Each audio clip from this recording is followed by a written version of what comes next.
अस्सलामुअलैकुम नाज़रीन, मैं मोहम्मद असलम हुसैन सियासत की ख़बरों में आप सबका इस्तकबाल करता हूँ। आज 23 जून 2024 है। इस्लामिक तारीख़ के हिसाब से आज 16 ज़िलहज्जा 1445 हिजरी है। पेश है आज की कुछ अहम खबरें। फ्लाई एजेंसी आइसरो ने आज इतवार को कहा कि इसने मज़ीद मुश्किल हालात में लॉन्च गाड़ी की खुदकार लैंडिंग की सलाहियत का मुजाहरा करते हुए दोबारा काबिल इस्तेमाल लॉन्च व्हीकल लैंडिंग के तजुर्बे में मुसलसिल तीसरी कामयाबी हासिल की है। आइसरो ने कहा कि मिशन ने खला से वापस आने वाली गाड़ी के लिए लैंडिंग इंटरफेस और तेज़ रफ्तार लैंडिंग के हालात की तख्लीक की है, जिससे हिंदुस्तानी खलाई तहकीक की तंजीम को दोबारा इस्तेमाल के काबिल लॉन्च गाड़ी की तरक्की के लिए ज़रूरी टेक्नोलॉजी हासिल करने में मदद मिली है। लैंडिंग के तजुर्बात की सीरीज़ का तीसरा और आखिरी टेस्ट आज इतवार की सुबह 7:10 पर चित्रदुर्गा, कर्नाटक में एरोनॉटिकल टेस्ट रेंज में किया गया। इस खबरनामे को MS एजुकेशन की जानिब से स्पॉन्सर किया जा रहा है। अल्हम्दुलिल्लाह हमारे 5 बच्चों ने MBBS में फ्री सीट लाई और 5 ने MS से एजुकेशन हासिल किया। अपने कॉलेज का, पेरेंट्स का और कौम का नाम रोशन किया है। उनमें से 2 बच्चों ने MBBS कंप्लीट करके MD में क्वालिफाइड किया है और बाकी एक बच्ची 3rd ईयर में है, दूसरी 1st ईयर में है और 3rd अफीफ़ा नाहिद जो इन साल माशाअल्लाह क्वालिफाइड हो रही है, जिसका रैंक 606 मार्क्स लाई है। Please click the link given in description for more details. Lok Sabha के प्रोटेम स्पीकर की नामजदगी का तनाज़ा खत्म होने का नाम नहीं ले रहा है। मोदी हुकूमत ने इस मामले में भी अपनी मनमानी कर ली है, लेकिन अब अपोजिशन के तेवरों की वजह से मोदी हुकूमतों को डर भी सता रहा है। सदर जमहूरिया ने गुज़िश्ता दिनों हुकूमत की सिफारिश पर बीजेपी के रुकन पार्लियामेंट भर्तरी हरी मेहताब को प्रोटेम स्पीकर नामजद कर दिया था, जबकि इनके साथ अपोजिशन के 3 सीनियर अरकान के सुरेश, TR बालू और सुदीप बंदोपाध्याय को इनकी मदद के लिए नामजद किया था। इन तीनों के अलावा बीजेपी के अरकान राधा मोहन सिंह और फगुन सिंह कलस्ते को भी मदद के लिए नामजद किया गया। मेहताब की नामजदगी पर अपोजिशन पार्टियों ने काफ़ी तनकीदें की है, क्योंकि पार्लियामेंट की ये रिवायत रही है कि नए अरकान को हलफ दिलाने के लिए सबसे सीनियर रुकन को ही प्रोटेम स्पीकर नामजद किया जाता है, और इस मरतबा मोदी हुकूमत ने वो रिवायत तोड़ दी है। इस पर कांग्रेस पहले ही शदीद एतराज़ कर चुकी है और अब ये इत्तलात हैं कि मेहताब की मदद के लिए नामजद करदा तीनों अरकान अपना नाम वापस ले सकते हैं। अपोजिशन के ज़राए का कहना है कि जब मोदी हुकूमत पार्लिमानी रिवायत की पासदारी नहीं कर रही है तो वह ऐसी हुकूमत के साथ नज़र नहीं आना चाहते हैं। 1 साल के अंदर मुल्क में प्याज और आलू समेत खाने पीने की अशिया की कीमतों में 65% इजाफा होने पर कांग्रेस लीडर जयराम रमेश ने मरकज़ की मोदी हुकूमत को हदफ तनकीद बनाया। महंगाई पर एक अखबार की सुर्खी लगाकर अपने सोशल मीडिया प्लेटफॉर्म X पर शेयर करते हुए उन्होंने लिखा कि बाकी जो बचा वो महंगाई मार गई। आलू, प्याज, टमाटर, सब्जियां, दाल हर घर की रसोई की ज़रूरत है, जिनमें महंगाई लगातार नए रिकॉर्ड बना रही है। लेकिन 1/3 वज़ीर आज़म बिल्कुल लापरवाह हैं और वो महंगाई का मीम भी बोलने से कतराते हैं। वाज़ेह है कि महंगाई आसमान को छू रही है। आम आदमी की जेब पर काफ़ी असर पड़ रहा है। टमाटर 100 रुपये किलो फ़रोख्त हो रहे हैं। दालें, प्याज और तरकारियों की काफ़ी कीमत बढ़ चुकी है, जिससे आम आदमी परेशान है, क्योंकि आमदनी तो बढ़ नहीं रही है, लेकिन महंगाई बढ़कर आम आदमी पर मज़ीद बोझ आयद हो रहा है। नाज़रीन, महंगाई पर आपकी क्या राय है? कमेंट के ज़रिए ज़रूर बताइएगा। रियासत महाराष्ट्र में लोकसभा इंतखाबात में मुंह की खाने के बाद भारतीय जनता पार्टी की लीडरशिप बेदार हो गई है और इसने अभी से असेंबली इंतखाबात की तैयारी शुरू कर दी है। इसके तहत गुज़िश्ता शब मुंबई में पार्टी की रियासती लीडरशिप ने तवील मीटिंग की, जो 5 घंटे से ज़ायद वक्त तक जारी रही। इस मीटिंग में असेंबली इलेक्शन के लिए पार्टी की इंतखाबी हिकमत अमली के ब्लूप्रिंट पर तवील गुफ्तगू हुई और इस बात पर गौर किया गया कि इलेक्शन में कौन कौन से मौज़ूआत उठाए जाएँ और किन मौज़ूआत पर वोटर्स का साथ मिल सकता है। ये मीटिंग बीजेपी की कोर कमेटी की मीटिंग थी, जिसमें पीयूष गोयल, विनोद तावड़े, पंकजा मुंडे, आशीष शेलार, चंद्रशेखर बावनकुले ने शिरकत की। मीटिंग के बाद पार्टी के बावसूख ज़राए ने बताया कि इस मीटिंग में पार्टी की हिकमत अमली पर सबसे ज़्यादा गौर किया गया। इस ताल्लुक से रियासत का दौरा करके बनाया गया ब्लूप्रिंट भी पेश किया गया, जिसे हतमी शक्ल देने के लिए मज़ीद गौर किया जाएगा। ज़राए के मुताबिक बीजेपी असेंबली इलेक्शन में कोई ख़तरा मोल नहीं लेना चाहती है, इसीलिए वो इलेक्शन का ऐलान होने से कई माह कबल ही अपनी तैयारी शुरू कर देना चाहती है। मुकाबला जाती इम्तिहानात के पेपर लीक और पर्चा मुलतवी होने की वजह से पूरे मुल्क में मची हाहाकार के बाद मरकजी हुकूमत ने बड़ा कदम उठाते हुए नेशनल टेस्टिंग एजेंसी यानी NTA के डायरेक्टर जनरल सुबोध कुमार सिंह को ओहदे से हटा दिया है। इनकी जगह पर रिटायर्ड IAS अफसर प्रदीप सिंह को NTA का डायरेक्टर जनरल बनाया गया है। सुबोध कुमार के खिलाफ तादीबी कार्रवाई भी की गई है, क्योंकि इन्हें फिलहाल कोई भी ओहदा नहीं दिया गया है, बल्कि इन्हें वेट लिस्ट में डाल दिया गया है। कांग्रेस पार्टी ने हुकूमत से पुरजोर मुतालबा किया कि अपोजिशन के अरकान की पार्लियामेंट से बड़े पैमाने पर मुअत्तली के दरमियान मुनासिब बहस व मुबाहसे के बगैर मंजूर कराए गए 3 नए फौजदारी क़वानीन भारतीय न्याय स्नेहता, भारतीय नागरिक सुरक्षा संहिता और शाखसिया एक्ट 2023 के निफाज को मुलतवी किया जाए। कांग्रेस पार्टी ने कहा है कि इन तीनों क़वानीन को मनमानी तरीके से पार्लियामेंट में मंजूर किया गया, जिसके दौरे रस मनफी असरात मरतब होंगे। ऐसे में 1 जुलाई 2024 से इसके निफाज को मुलतवी करके वजारत दाखिला की असर तश्कीलशुदा कमेटी के जरिए इन क़वानीन को तफसीली जायजे के लिए भेजा जाए। काबिल ज़िक्र है कि मरकज़ की मोदी हुकूमत ने Indian panel code, code of criminal procedure और इंडियन एविडेंस एक्ट की जगह पर इन तीनों नए फौजदारी क़वानीन पार्लियामेंट के सरमाई इजलास में अपोजिशन के सख्त एहतजाज के बावजूद मंजूर करा लिए थे। ऐसा करने के लिए अपोजिशन के अरकान को दोनों ऐवानों से बड़े पैमाने पर मुअत्तल कर दिया गया था। मुल्क में भारतीय जनता पार्टी हुकूमत वाली रियासतों में जंगल राज चल रहा है। यहाँ कानून नाम की कोई चीज नजर नहीं आ रही है। राजस्थान, हरियाणा और उत्तर प्रदेश में तशद्दुद के कई एक वाक़यात पेश आ रहे हैं। राजस्थान के जोधपुर में ईदगाह के अक़्ब में दरवाज़ा बनाए जाने पर फ़िरक़ेवाराना तसादुम फूट पड़ा, जिसके बाद सोरसागर इलाके में हुक्म इम्तना नाफिज कर दिया गया।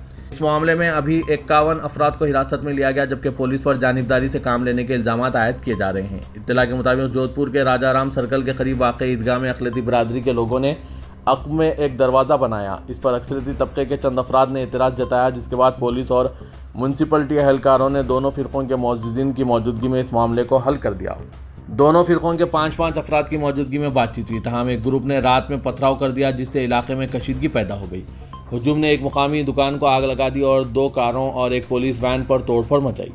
सोशल मीडिया पर चल रहे गैर मुसद्दक़ा वीडियोज़ में हुजूम के साथ पुलिस को भी पत्थरबाजी करते देखा गया। पुलिस ने वाक़े में इंस्पेक्टर नितिन देव और कांस्टेबल शैतान सिंह के जख्मी होने की इत्तला दी है। शरपसंदों के जरिए अक़लियती तबके के एक शख्स की झाड़ू की दुकान में भी आग लगा दी गई। दुकान और इसमें रखा तमाम सामान जल गया। फायर ब्रिगेड को तलब भी करके आग पर काबू पाया गया। पुलिस ने लाठीचार्ज करके बदमाशों को भगा दिया, लेकिन भागते हुए शरपसंदों ने सुभाष चौक इलाके में सड़क के किनारे खड़े ट्रैक्टर को आग लगा दी और एक जीप में तोड़फोड़ मचाई। इत्तला मिलते ही डिप्टी कमिश्नर ऑफ पुलिस शरद चौधरी और दीगर अफसरान मौके पर पहुंच गए। पुलिस ने लाठीचार्ज किया और आंसू गैस के गोले फेंककर भीड़ को मुंतशिर किया। ओबीसी कम्युनिटी के लोगों ने महाराष्ट्र के जिला बीड़ में कीड, लातूर और अहमदनगर अहमदपुर कौमी शाहरा NH पर सड़क पर टायर जलाकर एहतजाज दर्ज कराया। ये लोग ओबीसी कोटे के तहत मराठा रिजर्वेशन देने के खिलाफ एहतजाज कर रहे हैं। इस हवाले से सदर कुल हिंद मजलिस इत्तेहादुल मुस्लिमीन और रुकन पार्लियामेंट हैदराबाद असदुद्दीन अवैसी ने मरकज़ की मोदी हुकूमत पर सख्त तनकीद की है। हैदराबाद के रुकन पार्लियामेंट ने सोशल मीडिया प्लेटफॉर्म एक्स पर पोस्ट में कहा कि इंतखाबात के दौरान मोदी कहते थे कि ओबीसी, SC, ST कबाइल के रिजर्वेशन को मुसलमानों से खतरा है। ओबीसी और मराठा कबाइल के दरमियान रिजर्वेशन पर कशीदगी फैल चुकी है, क्योंकि रिजर्वेशन की हद 50% तक महदूद कर दी गई।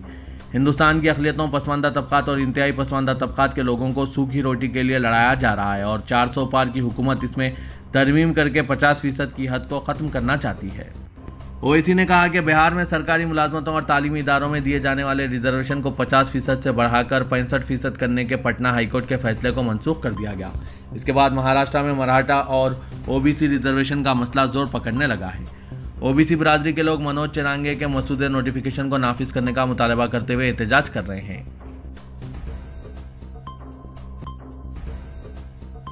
भारतीय जनता पार्टी की लीडर माधवी लता, जो हैदराबाद लोकसभा इंतखाबात में शिकस्त से 2-4 हुई है, वो मध्य प्रदेश के उज्जैन के महाकालेश्वर मंदिर में पूजा के लिए पहुंची। माधवी लता हैदराबाद में असदुद्दीन अवैसी से 3 लाख से ज़्यादा वोटों के फर्क से हार गई। ओवैसी को 6,61,981 वोट मिले, जबकि माधवी लता को 3,23,854 वोट मिले थे। लोकसभा इंतखाबात में यह पहला मौका था जब भारतीय जनता पार्टी ने हैदराबाद हल्के से किसी खातून उम्मीदवार को मैदान में उतारा था। माधवी लता उज्जैन में महाकालेश्वर मंदिर पहुंचकर पूजा की। अदाकार से सियासतदान बने deputy chief minister Andhra Pradesh पवन कल्याण ने आज अपने मंगलगिरी दफ्तर के बाहर कुर्सी लगाकर अवामी मसाइल की समाअत की और दरख्वास्तों की यकसुई के लिए ओहदेदारों को हिदायत दी। आंध्र प्रदेश के नायब वज़ीर आला पवन कल्याण असेंबली इजलास के बाद पार्टी जनसेना के दफ्तर पहुंच रहे थे कि रास्ते में उन्होंने अवाम की बड़ी तादाद जो अपनी शिकायत के साथ इनके दफ्तर की सिमत जा रहे थे, देखते हुए अपने काफिले को रुकवा दिया और हिदायत दी कि सड़क के किनारे कुर्सी लगाई जाए जहां बैठकर आंध्रा के नायब वज़ीर आला ने अवामी शिकायत हासिल करते हुए मुतालिका महकमे के ओहदेदारों से रात फ़ोन पर बात की और इन्हें मौसूल हो रही शिकायत के मुतालिक इस्तफसार करते हुए इनके हल के लिए मुमकिन इक़दाम की हिदायत दी। पवन कल्याण की जानिब से सड़क के किनारे अवामी नुमाइंदगी की उसूली की तस्वीर और वीडियोस तेज़ी के साथ सोशल मीडिया पर वायरल होने लगे और कहा जा रहा है कि डिप्टी चीफ मिनिस्टर ने अवाम को इंतजार करवाने के बजाय सड़क के किनारे नुमाइंदगियाँ वसूल करते हुए अवामी कायद होने को साबित किया है। कुछ ने कहा कि पवन कल्याण का फिल्मी अंदाज अभी भी बरकरार है। हैदराबाद इन दिनों ऐसा लगता है कि बारूद के ढेर पर आ गया है। शहर में आए दिन कत्ल व खून और गारतगिरी के वाक़यात आम हो गए हैं। गुज़िश्ता 2 हफ्तों से सूरत-ए-हाल इंतहाई धमाका हो गई है। कोई कह नहीं सकता कि कब कहां किसका कत्ल कर दिया जाए। ये मसला जहां लॉ एंड ऑर्डर का है, वहीं इसकी वजूहात में मुख्तलिफ समाजी बुराइयां भी शामिल हैं। कत्ल व खून की जो वारदातें पेश आ रही है, इनमें अक्सरियत मरने वालों की भी मुसलमानों की है और मारने वालों की भी मुसलमानों की है। अफसोस की बात यह है कि हम इस मजहब के मानने वाले हैं जिसने बिला वजह किसी चूंटी को भी मारने से रोका है। हमें इस्लाम ने यह दर्ज दिया है कि एक बेगुनाह इंसान का कत्ल सारी इंसानियत के कत्ल के बराबर है। इसके बावजूद हम इस कत्ल व गारतगिरी के सिलसिले को रोकने में नाकाम साबित हुए हैं। जब यह कत्ल की वारदातें पेश आ रही है तो मुख्तलिफ गोशों से मुख्तलिफ वजूहात को पेश किया जा रहा है। तमाम वजूहात अपनी जगह दुरुस्त भी हो सकते हैं। हमें ज़रूरत इस बात का जायज़ा लेने की है कि हालात यहाँ तक क्यों पहुँच चुके हैं। आज अगर हम शहर के हालात और मुसलमानों के किरदार का जायज़ा लें तो हमें अंदाज़ा होगा कि हम कहाँ पहुँच चुके हैं। आज शहर में और ख़ास तौर पर मुस्लिम नौजवानों में सस्ता नशा आम बात हो गई है। गांजा नशा, आवर अद्वियात, पेट्रोल का नशा और थिनर का नशा आम हो गया है। अब बात तो मंशियात तक पहुँच चुकी है। बतौर ख़ास नौजवानों और बहैसियत मजमूई सारे मुआशरे में गैर अखलाक़ी हरकतें आम हो चुकी है।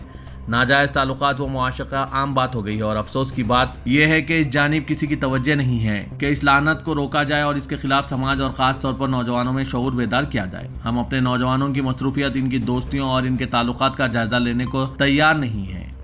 शहर में बेशुमार ऐसे मुकामात हैं जो इस तरह की चिल्लर गैंग्स का मरकज़ बन गए हैं। इन मुकामात पर गैर समाजी अनासिर की सरगर्मियाँ खुलेआम जारी रहती है। नशा इनके लिए मामूल की बात हो गई है। पुलिस इस मामले में बेअसर नजर आ रही है। नशावर अशिया फरोख्त करने वाले खुलेआम ये कहने से गुरेज नहीं करते कि पुलिस के साथ इनकी सेटिंग हो चुकी है, इनका कोई कुछ बिगाड़ नहीं सकता। जहां तक रौडी अनासिर की बात है तो इनके दिलों में पहले ही पुलिस का खौफ दम तोड़ गया है। ताहम अब ये लोग पुलिस से अपने ताल्लुकात का फखरिया अंदाज में जिक्र करते हैं। ये भी दावे किए जा रहे हैं कि कई रौडी अनासिर पुलिस के साथ अच्छे मरासिम रखते हुए पुलिस की मुखबिरी करते हैं। कई पुलिस एहलकार ऐसे हैं जो इन रौडी स्ट्रीटर्स से अपने काम भी करवाते हैं। कहा जा रहा है कि खानगी दावतें, शख्सी काम के लिए गाड़ियों का इंतजाम वगैरह भी किया जाता है। नौजवानों में एतमाद पैदा करने और इन्हें बुराइयों से बचाने की तलकीन करने की ज़रूरत है। इन्हें बुराइयों से बचाते हुए समाज के जिम्मेदार शहरी की सूरत में परवान चढ़ाया जा सकता है, बशर्ते कि समाज का हर जिम्मेदार और बाशऊर तबका इस जानिब तवज्जो दे। नाज़रीन, इस पर आपकी क्या राय है? कमेंट के जरिए ज़रूर बताइएगा। भारतीय जनता पार्टी की कौमी क़यादत के लिए तेलंगाना में पार्टी की सदारत का मसला दर्द सर बन सकता है। पार्टी कायदीन बिलखुसूस रुकने असेंबली राजा सिंह ने कौमी क़यादत से मुतालबा किया है कि ऐसे शख्स को तेलंगाना बीजेपी की सदारत हवाले की जाए जो मुल्क और मजहब के मुतालिक जानता हो। ज़राए के मुताबिक रुकने पार्लियामेंट मल्काजगिरी एटला राजेंद्र को तेलंगाना बीजेपी की सदारत तफवीज़ किए जाने की क़यास आराइयों के दौरान राजा सिंह ने एक वीडियो जारी करते हुए इनकी मुखालिफत की है, क्योंकि एटला राजेंद्र के माजी का मुशाहिदा किया जाए तो वो बाएं बाजू नज़रियात के हामिल रहे हैं और तेलंगाना तहरीक से वाबस्तगी के बाद भारत राष्ट्र समिति में शामिल रहे और 2021 में BRS से इस्तीफे के बाद उन्होंने अपने सियासी मुस्तकबिल के तहफ़्फ़ुज़ के लिए बीजेपी में शमूलियत इख्तियार की थी। इसीलिए इनके मुतालिक कहा जा रहा है कि वो हिंदुत्व नज़रियात के हामी नहीं है। राजा सिंह के वीडियो के मुतालिक कहा जा रहा है कि रुकने असेंबली गोशा महल दरअसल इस वीडियो के जरिए एटला राजेंद्र की मुखालिफत और रुकने पार्लियामेंट निज़ामाबाद D अरविंद की हिमायत कर रहे हैं। बीजेपी ने 2024 इंतखाबात के नतायज के बाद तेलंगाना से 2 अरकान पार्लियामान को मरकजी काबीना में शामिल किया है, जिनमें G किशन रेड्डी और बंडी संजय शामिल हैं। और एटला राजेंद्र को काबीना में शामिल ना किए जाने के मुतालिक कहा जा रहा है कि पार्टी ने इन्हें तेलंगाना उमूर की जिम्मेदारी हवाले करने और रियासती सदर बनाने की मनसूबाबंदी की है। लेकिन राजा सिंह इनको रियासती सदर बनाए जाने की रास्त मुखालिफत के बजाय ये मुतालबा कर रहे हैं कि तेलंगाना बीजेपी का सदर ऐसे शख्स को बनाया जाए जो हिंदुत्व नज़रियात का हामिल हो और मजहब के अलावा अवामी राय का एहतराम करता हो। हैदराबाद ट्रैफिक पुलिस ने बगैर नंबर प्लेट के गाड़ी चलाने वालों के खिलाफ खुसूसी मुहिम को जारी रखते हुए मुकदमात दर्ज किए हैं। ट्रैफिक पुलिस की खुसूसी मुहिम में बगैर नंबर प्लेट गाड़ी चलाने वालों के अलावा नंबर प्लेट से छेड़छाड़ करने और अधूरी नंबर प्लेट के अलावा कम उम्र लड़कों के खिलाफ भी कार्रवाई की गई जो गाड़ी चलाते हुए पुलिस के हाथ लगे। हैदराबाद ट्रैफिक पुलिस ने खुसूसी मुहिम के दौरान 25 गाड़ियों के मालिकीन के खिलाफ 35 मुकदमा दर्ज किए, जिनमें 40 कम उम्र लड़के भी शामिल हैं।